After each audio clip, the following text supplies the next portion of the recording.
Hi, everyone. Welcome to March's Live. I apologize for canceling our January event, but it's great to see everyone here today. My name is Amanda Barron. I'm sure I've spoken to some of you or many of you. I'm one of the partner account managers here at CorpNet. I've been here forever. Um, I want to thank all of the partners for joining and new and existing partners, welcome. Hopefully, this webinar is helpful to everyone. If anybody has any questions about anything during the webinar, just feel free to let me know. We're going to have a Q&A session at the end. But yeah, so I can't believe it's March already. We're in S Corp season again. So let's go ahead and get everything started. So today we're going over the S corporation. So basically, what is an S corporation? So an S corporation is not a business entity. So a lot of people, probably a lot of your clients will say, I want to form an S corporation. So an S corporation is not an entity type. It's a taxation. So you have corps and you have LLCs, and then an S corporation is a tax status. So special tax elections for LLCs, corporations can be elected after the entity is actually formed with the state, either immediately after or however long after when they're ready. But business owners have to decide whether a company will be a LLC or a corporation. So when they start the process of forming a new business or even electing to be taxed as a new business, if they need to change anything, they need to figure out the structure, the entity structure. So am I going to be an LLC or a corporation? Once that's figured out, they can decide how the LLC or corporation will be taxed. So by default, an LLC, single member LLC, is taxed as a sole proprietor. By default, a corporation is taxed as just a C Corp 1120. Um, the IRS has issued eligibility requirements for S corporation status. So basically, um, if you're a corp or an LLC, you have to fall under these specific status types in order to be able to elect, which we will get to that. But understanding the differences between the entity types is really important when you're going over this with your clients. Um, the advantages and disadvantages are different for LLCs and corporations, and it can also vary by state too. So some of the differences to consider is, are you going to be a corp or an LLC? So the differences between a corporation and an LLC are, one has shares and shareholders, one has members and that contribute to the LLC to give themselves ownership. Aside from any default tax implications on a federal level, they are two completely different entity types and structures. So does an corporation election make sense for your client's corporation? So it can depend on the client's goals. If they plan to sell the business, forming a corporation and becoming an S corporation could be a benefit. It might not benefit them at first. They might have to hit a specific threshold before it can kind of, they feel the effect of it. But um, if your client has a business in a dangerous industry, a corporate formation is better idea due to higher legal protection. So depending on what they're doing, for example, a work from home consultant has less liability than a construction worker or a restaurant owner. So you would always need to figure in the liability protection that one has and needs. A corporation with S Corp election benefits small businesses where the shareholders want greater liability protection, want to be on payroll and take out a reasonable salary and do not have to be taxed twice. So if you have a client that wants to put themselves on salary, for example, by default, an LLC would not be able to do that. They would need to elect to be taxed as a corporation, whether S or C. a corporation formation would be able to put themselves on payroll. However, if they want to avoid the double taxation, then S corp would be the way to go. We have the does an S corp election make sense for your client's LLC? So basically, with an LLC, we get a lot of people that come to us and say, "Oh, this is a brand new business. I want to set up an LLC and do an S corporation because this is how my friend has it." Um, we always suggest to these consumer clients when they come to us just to get some tax advice, because this doesn't always make sense for a brand new business starting an LLC to just throw themselves into an S corporation. Um, it's it generally comes with if they're ready, if it makes sense to put themselves on payroll. But as far as the entity types, LLCs are definitely easier to manage and maintain. They don't have all of the corporate formalities that corporations do. So LLCs aren't required to do annual meeting minutes. They don't need a board of directors. Um, they don't have to hold annual meetings with the directors and the shareholders. So as far as maintenance, LLCs are definitely easier. Um, a lot of people like LLCs for like single member or maybe a partnership type of deal, without all of the formalities that go with it. Um, if a client is looking to stay in business long term, an LLC with an S corp election could be a wise choice. So a long term business, basically what this means is if you're opening up a business for the purposes of growing the business, eventually your client will hit a point to where they're getting killed on self-employment tax and it's time to put them on payroll. So something like that, definitely at the right time. Usually what happens is the accountant will file their first year of taxes. If they're ready, then they can always elect for the next tax year. Um, and then at that point, they would then need to put themselves on payroll. So instead of the self employment tax for the upcoming year, now they're actually an employee of their own company. Um, Forming an LLC with S corporation is a wise choice for your client. If your client intends to be uh, partnership or sole proprietor in the future. So basically, same thing. So whether sole proprietor or partnership, um, if they've hit a certain threshold per se, it's a wise choice to get them put on payroll, just so they're not getting killed with self-employment tax. All right, so weighing the options.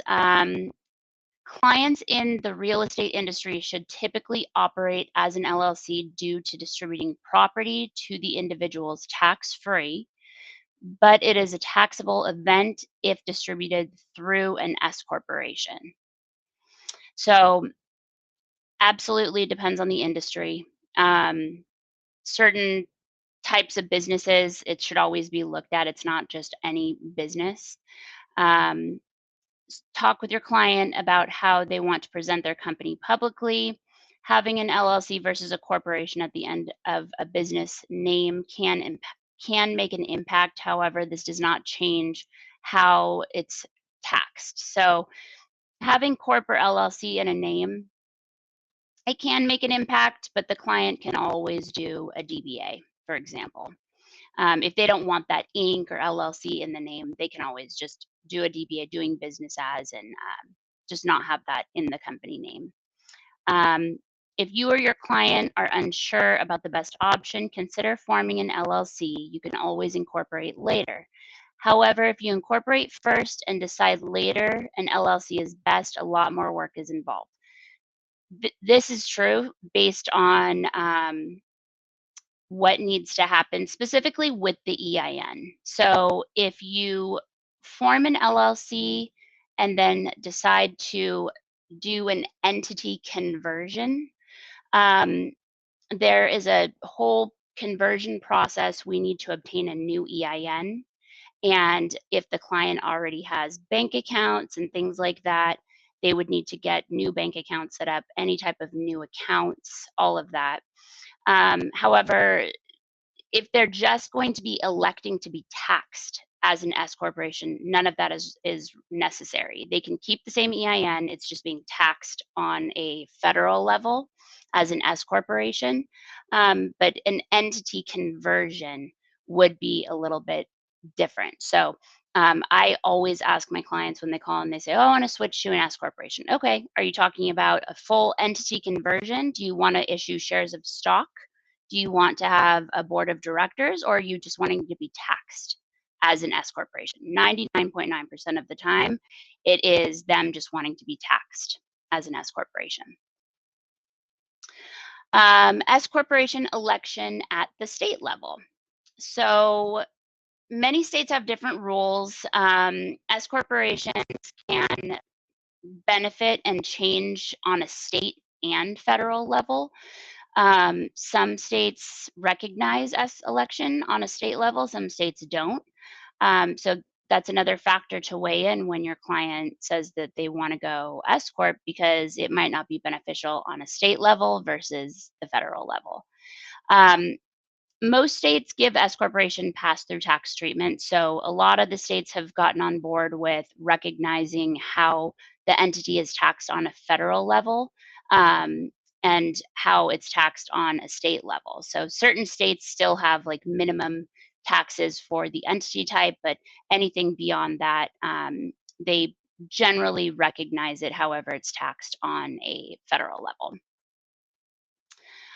It's critical that clients understand how this affects their business, because a lot of times, a lot of people, believe it or not, don't realize that it's not just the federal taxes. It's not just the IRS. There's state taxes that can make a huge impact on how the business is taxed. Um, where the S corporation flow through tax treatment does not exist.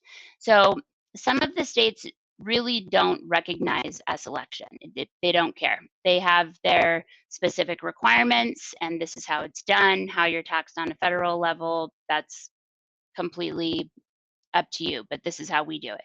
So DC, Louisiana, New Hampshire, New York, Tennessee, Texas. So these states do not recognize S corp election, and they will still treat the entity on how it is structurally. So if you're a corporation, you're treated as a corporation. If you're an LLC, you're treated as an LLC. How you're taxed federally makes no difference to them.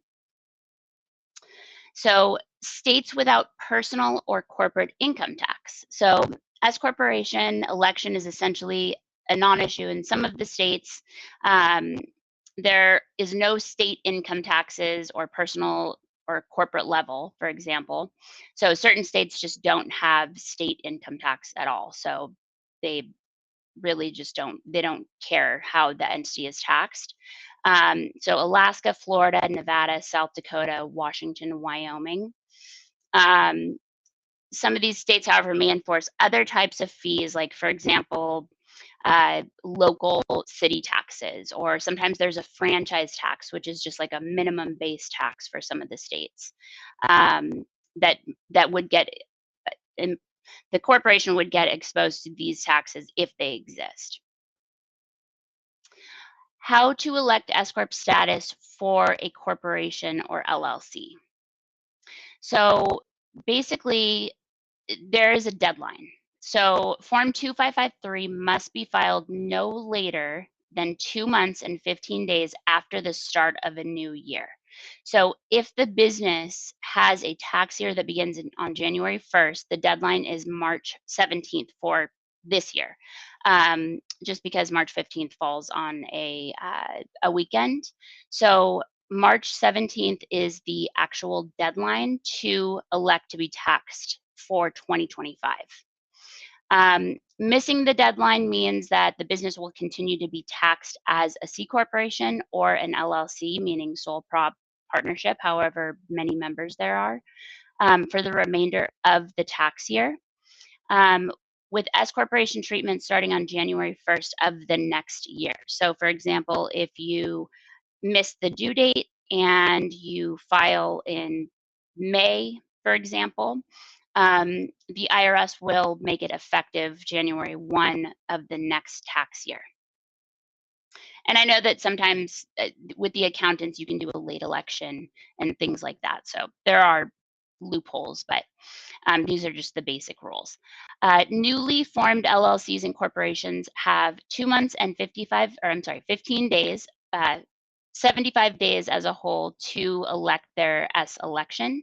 So from the date of formation, so let's just say we get a corporate LLC filed on March 1st, they have 75 days from the date of election to submit the S corporation paperwork. So Form 2553. So when we do a business formation for someone and they request S election, we prepare Form 2553. All they have to do is go in, sign pages 1 and 2. We give them very, very detailed instructions. We give them in huge, bold red letters, time sensitive, action required, that they need to sign and get that into the IRS. A lot of people just don't look at their paperwork that we send them, so it doesn't get filed, they don't get elected, and it goes, once they finally notice, it will go into the next tax year if it's late. So uh, if you have anyone who is setting this up, or if you're setting them up for them, just make sure that that gets signed and sent over to the IRS. We give specific instructions on where to send it, how to send it, and I always suggest to get some sort of copy tracking number. If you're faxing it, get a fax confirmation. If you're mailing it, get some sort of tracking number for the mail, just so you have that as proof that it's been submitted. Business owners can request a 6-month extension to file for S Corp status by filing IRS Form 7004. I believe this is done with the tax return. I could be wrong, but there are loopholes and ways to get around it if you're late.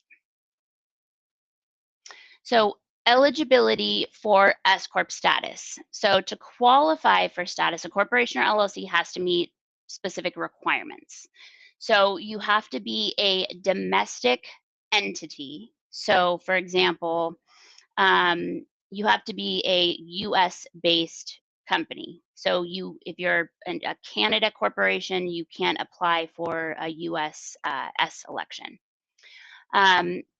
There is a specific number of shareholders that you have to go with. So they all have to be individuals. There are certain trusts and estates that can be added as shareholders, but you can't add a partnership, another corporation, or a non-resident alien shareholder to an S Corp. The corporation has to have no more than 100 shares of stock. You can only have one class of stock, which is usually just common stock. You cannot be ineligible for the S Corp. So, for example, certain financial institutions, insurance companies, certain companies that do business overseas with specific types of sales would not apply. And all of this is within the 2553 instructions. It's pretty rare, though, to see these types of companies even want to be taxed as an S Corp. So submit Form 2553 election by small business corporations signed by all shareholders by March 17th, the deadline. So on page 1, there's a signature of a president or officer. Page 2 is a list of all of the shareholders that need to sign in their specific boxes. So anyone who is a shareholder needs to sign for the election. So steps to elect tax status for an LLC. So basically, same thing. So an entity must first be incorporated as a C Corp or have filed as an LLC. A C Corp electing status must submit and file 2553 signed by all shareholders. An LLC electing S Corp has to submit IRS Form 2553.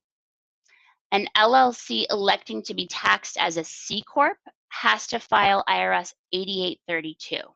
So a lot of people ask, do we need to file 8832 with the 2553 in order to have an LLC taxed as an S corporation? No. An LLC only files 2553. The 8832 is not required unless you want the LLC to be taxed as a C corporation. If you send in both, one of them will get rejected, or both. They'll both get rejected. So if you have any questions about that, just give us a call, but it is a very common question. What if the S corporation deadline is missed? So if a corporation or LLC fails to timely file its IRS Form 2553 with the IRS, the S corp election will not be effective for that year. So it's not like they can never do it again. So if they miss the deadline the first 75 days, or if they miss the March 17th deadline, it will just automatically go into effect the next tax year. They can elect whenever. I've seen businesses on their 20-year of business elect to be taxed as an S corporation. They can only go back about 5 years and 75 days if they want to backdate their S election, but they can go S election whenever they need to, whenever they're ready. By default, a corporation will be taxed as a C corporation. So by default, a corporation will be taxed just 1120 regular corporation. By default, a single member LLC, also known as a disregarded entity with the IRS, is taxed as a sole proprietorship. A disregarded entity is the same thing as a sole proprietorship. A multi-member LLC will be taxed as a partnership. This varies by state. Some states that have community property will look at like a married couple as one person. So it'll be taxed as a sole proprietorship. So the IRS definitely asks this question when the EIN is obtained, and there's certain formalities that go into it. And then they do look at the state of residency. A late election is generally effective for the next tax year. Relief for late election may be available if the corporation or LLC can show that failure to file on time was due to reasonable cause.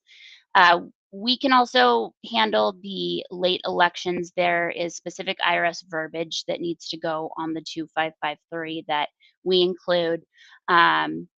We have a little blurb that we add as far as the reasonable cause, or the accountant or the client can list it on however they want, really. But the IRS language is definitely required. Operating as an S corporation. So how clients pay themselves.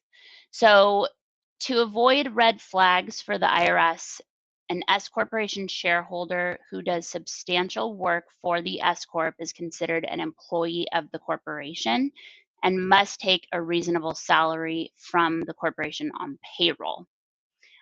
So they would basically just become an employee of the company. They need to pay themselves a reasonable salary. Oftentimes we'll get people who say, okay, if my company makes, $100,000, can I pay myself 20,000? Talk to your accountant. It needs to be something that the IRS won't look at and ask questions, but reasonable salary for the corporation on payroll, contributing to Social Security, all that good stuff.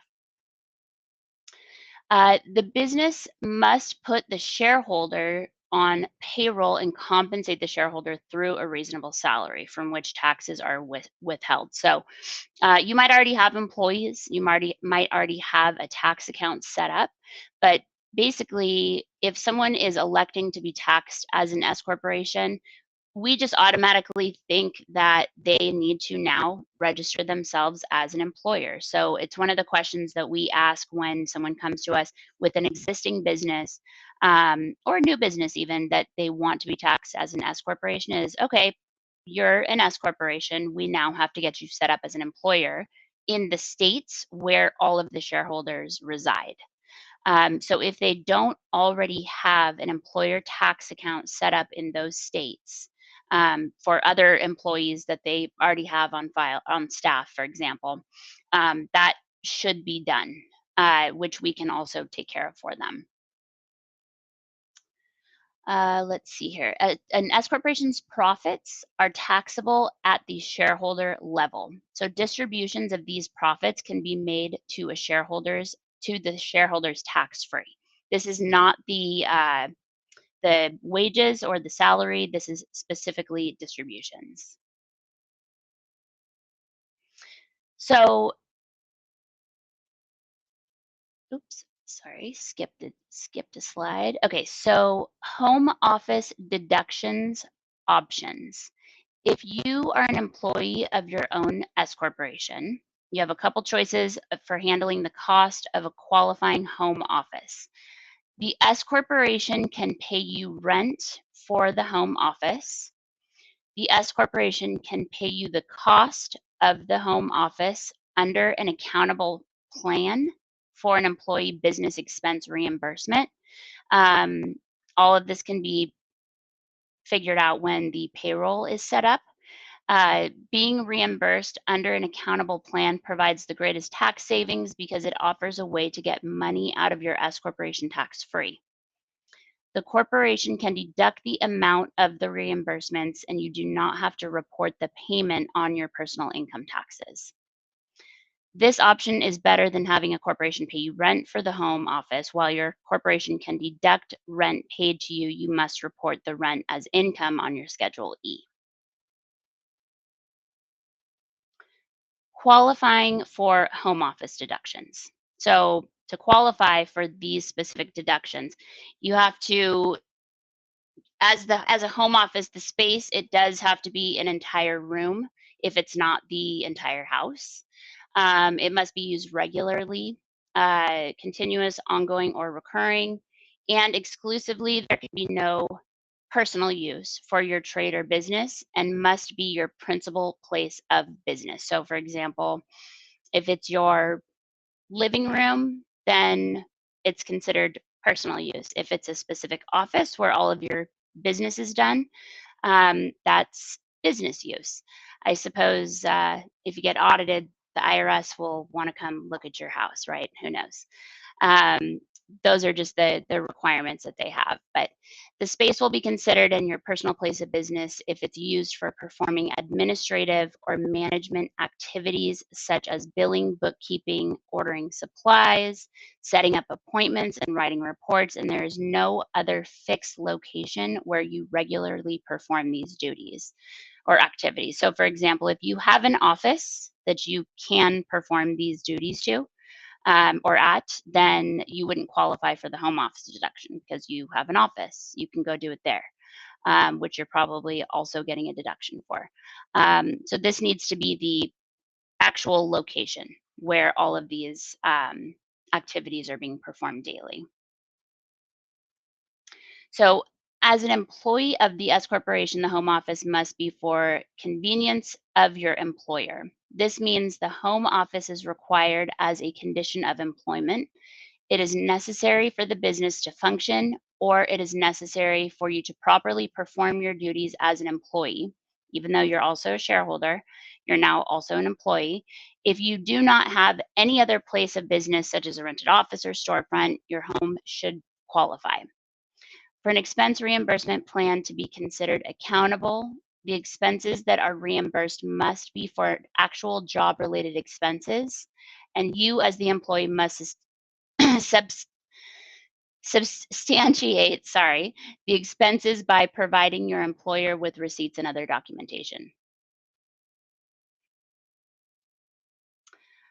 Allowable home office deductions. A lot on home office deductions on this one. So, real estate taxes, homeowners insurance, heat and electric, water and sewer, alarm or security services, garbage disposal, general repairs and maintenance, mortgage interest, and that looks like that's about it. So I'm sure there's more. Accountants always have, they can work their magic, but these are just the basic home deductions for a home office. Okay, so ongoing compliance requirements. So for C corporations, the initial filing requirements, you have your initial filing, so your articles of incorporation. Some states have a initial report, like California has a statement of information. Alaska has a initial report filing. Um, Depending on the state, sometimes it's included in with the initial filing, sometimes it's due after. Some states have a publication requirement. So, for example, let's say uh, Nebraska or Georgia for a C corporation, there's a newspaper publication that needs to be done. Those are all of the initial requirements to get the corporation set up. Um, these same requirements go for S corporation because, again, the way that the company is set up and the way that your ongoing compliance is done is exactly the same. It's not an entity type, it's a tax status. So, annual compliance requirements, you have annual report, you have annual meeting minutes, and then you have your initial meeting minutes. Or I'm sorry, you have your annual meetings and then you have your meeting minutes. There's also initial meeting minutes that are required. And then, of course, registered agent, you have to maintain a registered agent, whether it's yourself, your client, if you have a service company like us, offer this, then it needs to be maintained. But once the registered agent is no longer active, then the company goes into bad standing with the Secretary of State. Uh, S corporations, same exact deal, nothing changes. LLC is similar. So the initial setup is usually the same. So initial requirements would be the formation, initial report. A lot of states have publication, specifically New York for LLCs can be insane, but it does exist. So we usually on our quote page for our business formation packages, if it's a state that requires publication, we'll always tell you whether it's optional or required in the package that is dependent on the state, but we will always include it. Annual compliance requirements for LLCs is only annual reports if that particular state doesn't even have annual reports or has annual reports. Sometimes it's biennial, which would just be every other year. Some helpful resources we have is a business name search tool. We have a interactive business structure wizard that you can go through and just basically answer all the questions, and it'll just pop out an answer as far as what that client should fall under, LLC, corporation, things like that. We also have free annual meeting minutes on our website. If you just have purchase real estate, open up a bank account, you can download them. And then we can also take care of the annual meeting minutes for your clients. We've got a ton of business guides and checklists, our CorpNet blog, all of our social media pages. We try to give you as much resources as possible. And then if you need anything as far as like marketing materials or anything like that, you can always reach out to your account manager. I know that we have some questions. So let's see here. Okay. So we have some questions. What's the best way to determine RC reasonable compensation? Oof. I wouldn't be able to answer that for you. I'm not an accountant, so that would definitely be an accounting question. I don't want to give you wrong information, and I also can't give you financial advice. So that is very dependent on the person themselves. So we've got a question from LinkedIn. Can we request cancellation of LLC S Corp election for the 2024 tax year? I believe that's what it says. So there is an S Corp election cancellation. The word for it is completely drawing a blank. I don't know if there is a deadline that you have to do it for the current year or for the previous year. That's a great question. I need to look at that. So I will definitely find out. I can get that information from you or for you. How do you determine basis when converting to S Corp from LLC? How do you determine basis when converting from an S Corp to an LLC? Um, I'm assuming you mean whether it's an entity conversion or a tax election. Um, if it's an entity conversion, it would be a full structural conversion. So you would need to determine if the company wants to issue shares, if they want to have a board of directors, things like that, or do they just want to be taxed as an LLC? So if you're going S corp from LLC, yeah, that's pretty much it. Is you've got your major determinations would be how do you want to be structured? Do you want to be able to issue out shares of stock? Do you want to have shareholders? If so, that's a full entity conversion. If not, just the tax form. Let's see here. Questions here. Is there a base of net profit a company should be making and before considering S corp election? So from my experience and speaking to accountants, I've heard that once they hit a 75,000 to a 100,000 gross profit mark is when they should consider going S corp election. Once they hit that marker, they're going to get killed on self-employment tax. Um, so that's just from what I've heard in my experience from accountants specifically. Can clients hire their children and pay them through W-2 wages in the S corp? Um, yeah, absolutely. I mean, you have, specifics that you have to go through as far as like labor laws and things like that, work permits, but definitely you can, if they would just be employees of the company, the company would just need to be set up as an employer. It's a little bit different when it's like ownership and distributions and things like that, but if just W-2 wages, absolutely. Okay, let's see here. All right, so Um, can you share an update for BOI filings? Okay, yes, of course. This is a hot topic. So um, I'm sure you all know that this filing has gone back and forth between the states and the feds.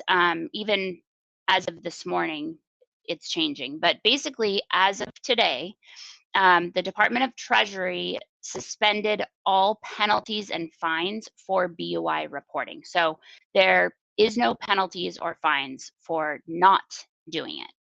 So if there's no penalties or fines or failing to file the BOI, why would anybody do it?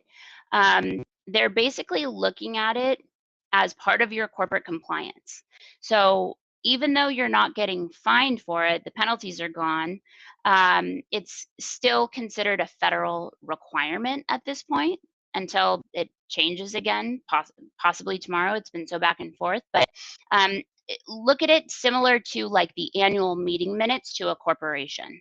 So it doesn't get filed anywhere, there's no penalties, but if you ever need to go to court, if you ever need to show that you have been maintaining your corporate compliance, you have to show proof that you've kept up with your meeting minutes. You have to show proof that your BOI has been filed. And I'm even hearing something about loans and things like that. Banks and financial institutions are wanting to see proof that the BOI has been filed just for the purposes of corporate compliance. Okay, and then let's see here. Can a husband and wife team both be shareholders of an S corporation? Yes, absolutely. A husband and wife can be shareholders of the S corporation, but it also determines where they live. So if they live in a community property state, it might be different than if they live in a non-community property state. Some of the community property states, even if it's not a husband and wife and it's just a single shareholder, they still have to list their spouse as a 0% shareholder on the election.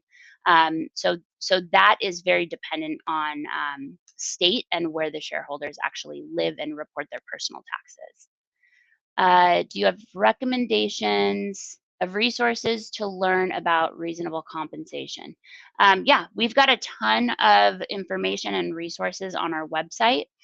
If you look under the partners page, we've got blogs, we've got webinars, tons and tons of resources on our site that you can go to for that. But again, it is something that is, we can't give you financial advice, so we can't give you specifics, of course. Um, Okay, and then last one, how formal does the board of an S corporation have to be? What if my client is a one-person team? Then your client is the board of directors. So your client is all the officers, your client is the board of directors, your client is the shareholders, so your client is the company. Does not need to be formal. There's no minimum requirement except for, of course, just the one shareholder to have a board for an S corporation. So that's fine. Okay, and then we've got one more. Let's see here. Is there still a restriction on what type of work we do to be able to claim the work from home office expenses? Oof. That's a good question. I can't answer that for you right now. I'd have to look into it. Um, wasn't top of mind, but I can definitely find out for you. And I have your LinkedIn, so I can get that information from you or for you and send it over to you. Absolutely. All right. Well, good. Well, if anybody needs anything, just let us know. Thank you so much for tuning in. If you have an account manager that you can reach out to with any questions, please reach out, or I'm always available, absolutely, if you need me. The next live will be in May with Jose Paredes. We'll be talking about all things payroll, how to help your clients get set up and running, all that fun stuff. So if there are any ideas or recommendations that you have on specific topics, please post them on our LinkedIn or Facebook, and we can go ahead and review and consider for future lineups. But thanks so much, everyone, for attending. Let us know if you need anything else, and I hope everybody has a great day.